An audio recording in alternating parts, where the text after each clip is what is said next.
Good morning students. Today we are going to learn new topic in operating system, that is non-continuous memory allocation. Most of modern operating system use this method for allocating method. Earlier આપણે જોયું હતું continuous memory allocation, પણ એમાં limitation હતા, એના લીધે આપણે એ approach use કરતા નથી. મોટાભાગની જે ઓપરેટિંગ સિસ્ટમ છે એ કયો અપ્રોચ યુઝ કરે છે? Non continuous memory allocation method. Physical address space of process will not be continuous now. Physical address will be scattered over entire memory. હવે તમારી જે ફિઝિકલ એડ્રેસ સ્પેસ છે એ કન્ટિન્યુઅસ નહીં હોય. એ કેવી રીતના હશે? તો સ્કેટર્ડ થઈ ગઈ હશે એન્ટાયર મેમરી એરિયામાં. Okay, all of you are aware there are two type of addresses, physical address space and logical address space. જે લોજિકલ એડ્રેસ સ્પેસ છે એ CPU જનરેટ કરે છે અને જે ફિઝિકલ એડ્રેસ સ્પેસ છે એ આપણી મેઇન મેમરીમાં હોય છે. તો નોન કન્ટિન્યુઅસ અપ્રોચ એટલે કે એમાંની એક મેથડ છે પેજિંગ આપણે યુઝ કરશું ત્યારે શું થશે? આપણી જે પણ કાંઈ લોજિકલ એડ્રેસ સ્પેસ છે એ ફિક્સ્ડ સાઇઝના બ્લોકમાં ડિવાઈડ થશે અને આ જે બ્લોક જે છે એને આપણે શું કહીએ છીએ? પેજીસ. ફોર એક્ઝામ્પલ, તમે બેન્ચમાં બેઠા હોય તો બેન્ચમાં પણ 3 પાર્ટ છે, બરાબર? તો આ 3 પાર્ટ જે છે એને શું કહેવાય છે? બ્લોક. એવી જ રીતના તમારી પાસે જે પણ કાંઈ લોજિકલ એડ્રેસ સ્પેસ છે એને તમે ફિક્સ્ડ નંબરના બ્લોક્સમાં ડિવાઈડ કરો છો અને આ બ્લોક્સને કહેવાય છે pages. Physical memory is divided into block of fixed size called frames or page frame. Physical memory જે છે એને પણ તમે બ્લોક્સમાં ડિવાઈડ કરો છો, ફિક્સ્ડ સાઇઝના બ્લોક્સમાં. અને આ જે ફિક્સ સાઇઝના બ્લોક્સમાં તમે જે એને ડિવાઈડ કરો છો એને તમે ફ્રેમ્સ અથવા પેજ ફ્રેમ્સ કહો છો.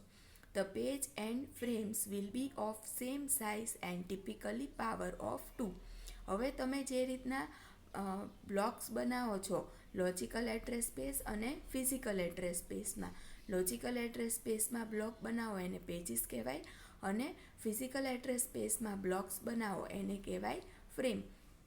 આ બેની સાઇઝ જે છે એ શું હશે? ઓલમોસ્ટ સેમ હશે અને ટિપિકલી પાવર ઓફ 2માં હશે. Whenever a process is to be executed, its pages are moved from secondary storage, that is disk, to available frames in physical memory. જ્યારે તમે કોઈ પ્રોસેસને એક્ઝિક્યુટ કરવાના છો તો પ્રોસેસને તમે નંબર ઓફ પેજીસમાં ડિવાઈડ કરી દીધી છે. આ નંબર ઓફ પેજીસ જે છે એ સૌથી પહેલાં હાર્ડ ડિસ્કમાંથી ક્યાં આવશે? ફિઝિકલ મેમરીમાં. અને ફિઝિકલ મેમરીમાં અમુક ફ્રેમ્સમાં એ ફિટ થશે.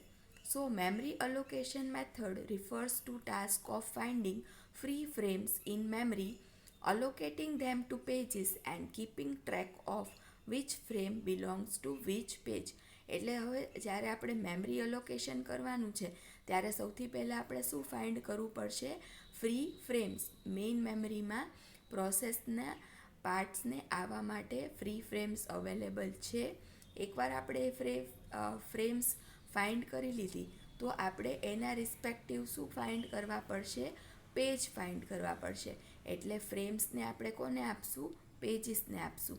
અને આપણે ટ્રેક રાખવો પડશે કે કઈ પર્ટિક્યુલર ફ્રેમ જે છે એ કયા પર્ટિક્યુલર પેજમાં આપણે રાખી છે. ઓકે, તો સૌથી પહેલાં જે ક્વેશ્ચન થાય કે આપણે પેજિંગ કેમ ભણવું જોઈએ, તો પેજિંગ આપણે જેમ આપણે વાત કરી હતી કે જ્યારે આપણે ફિક્સ્ડ એટલે કે કન્ટિન્યુઅસ પાર્ટિશનિંગ રાખ્યું હતું એમાં ફિક્સ્ડ અને ડાયનામિક રાખ્યું હતું ત્યારે આપણને પ્રોબ્લેમ્સ થતા હતા. કયા પ્રોબ્લેમ થતા હતા? તો ઇન્ટરનલ અને એક્સટર્નલ ફ્રેગમેન્ટેશન. તો આ પ્રોબ્લેમ જે છે એ પેજિંગ કઈ રીતે સોલ્વ કરે છે એ આપણે ત્યારે જોવાના છીએ. અને પેજિંગ આ પ્રોબ્લેમ સોલ્વ કરે છે એટલે જનરલી આપણે જે અલોકેશન મેથડ યુઝ કરીએ છીએ એ કઈ છે? પેજિંગ છે. તો અહીંયા તમે જોઈ શકો કે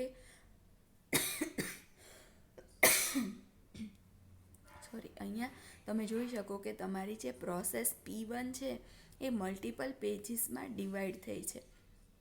સો પ્રોસેસ P1 જે છે એ સૌથી પહેલું જે ટેબલ છે જેમાં પેજ 0, પેજ 1, 2, 3, 4 અને 5 એવી રીતના 5 પેજમાં મેં આખી પ્રોસેસને ડિવાઈડ કરી છે.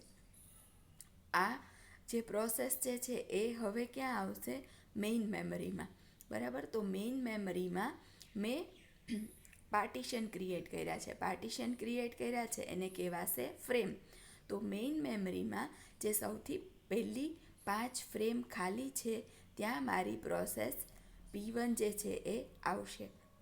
એટલે કે સૌથી પહેલાં 5 ફ્રેમ જે છે એ કોને અલોકેટ થયા છે? P1 ને અલોકેટ થયા છે.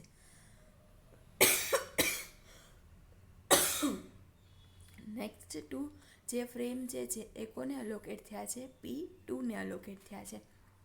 એના પછીની જે 2 ફ્રેમ છે એ P3 ને અલોકેટ થયા છે. અને એના પછીની 3 ફ્રેમ જે છે એ પ્રોસેસ P4 ને અલોકેટ થયા છે. મેઇન મેમરીમાં મલ્ટિપલ પ્રોસેસ રહી શકે છે. બરાબર, તો મેઇન મેમરીમાં અત્યારે પ્રોસેસ P1, P2, P3 અને P4 એવી રીતના અવેલેબલ છે. હવે શું થશે કે પ્રોસેસ P2 અને P4 જે છે એ એક્ઝિક્યુટ થઈ ગયા છે. રાઈટ, સો પ્રોસેસ P2 અને P4 એ એક્ઝિક્યુશન એનું કમ્પ્લીટ કરી દીધું છે. એટલે મેમરીનો એટલો પાર્ટ જે છે એ શું થઈ ગયો છે? ફ્રી થઈ ગયો છે. મેમરીનો એટલો પાર્ટ ફ્રી થઈ ગયો છે. તો હવે નવી એક પ્રોસેસ P5 ને રન થવું છે. P5 ને રન થવું છે તો એને કેટલા પેજીસ જોઈએ છે? 5 પેજીસ જોઈએ છે. એટલે કે એને 5 પેજ જોઈએ છે.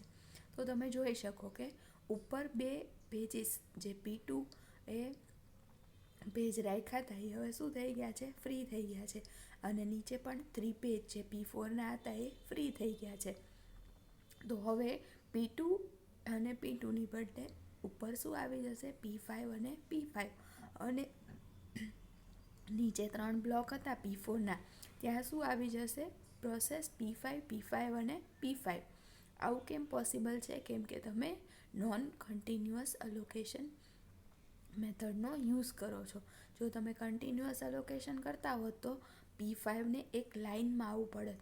અને એક લાઇનમાં આવવા માટે તમે એના પાર્ટ્સ પાડી શકત નહીં. તો હોલ ક્રિએટ થાત.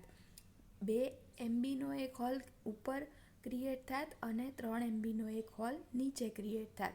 તો ટોટલ 5 MB અવેલેબલ છે પણ કન્ટિન્યુઅસ નથી, એટલે તમે એને યુઝ કરી શકત નહીં. અને આ પ્રોબ્લેમને કહેતા હતા આપણે એક્સટર્નલ ફ્રેગમેન્ટેશન, જે અહીંયા કોણે સોલ્વ કરી છે? તો પેજિંગ એને સોલ્વ કરી છે. So we are going with the approach of paging.